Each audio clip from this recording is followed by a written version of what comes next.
그래서 보통 이제 제가 한 몇 년간, 이제 한 10년 됐지 싶은데, 오리엔테이션 해본 적이 없어요. 근데 오늘은 한번 해보려고.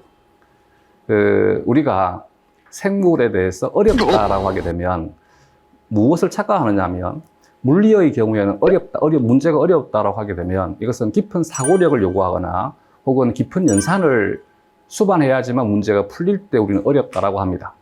근데 물론 이제 생물이 같은 물리와 같은 과학 범주 내에 속하다 보니까 자꾸 우리는 물리식으로 생각하는 것 같아요. 그래서 생물에서 어렵다라고 하는 것은 깊은 사고력을 수반하거나 깊은 연산이 필요해야지, 여기 수반되어야지만 문제가 풀린다가 아닙니다.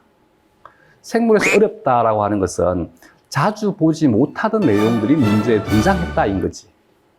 이걸 잊어버리면 안 돼.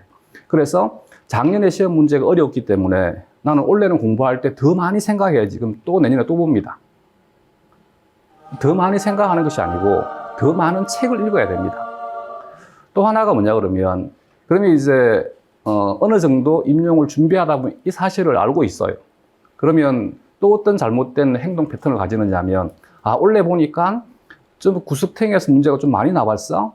그러면 난 전공책 열심히 파야 되겠네? 그래서 전공책들을 막 사기 시작을 하고 전공에 있는 기퉁이까지 다 읽으려고 합니다. 그러면 정작 중요한 부분에 대해서는 다 놓쳐버리게 됩니다.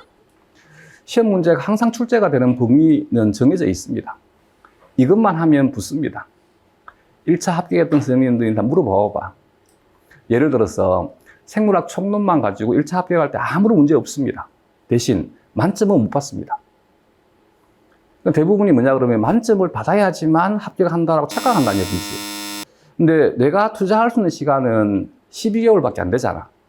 그 12개월의 시간을 어떻게 활용할 것인가가 중요한 것인데 그 활용에 대한 문제가 생겨버린다는 얘기지.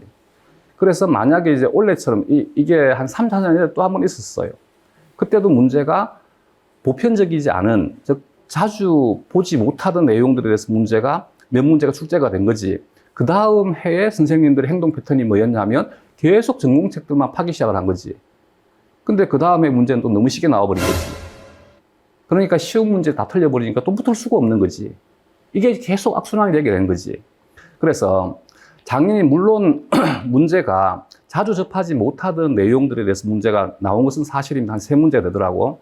이건 내가 생각할 때 다 틀린 것 같아요. 다 틀리면 나 또한 틀리면 됩니다. 부담 갖지 말자. 왜냐하면 누구도 틀릴 것이기 때문에. 그렇지 않나?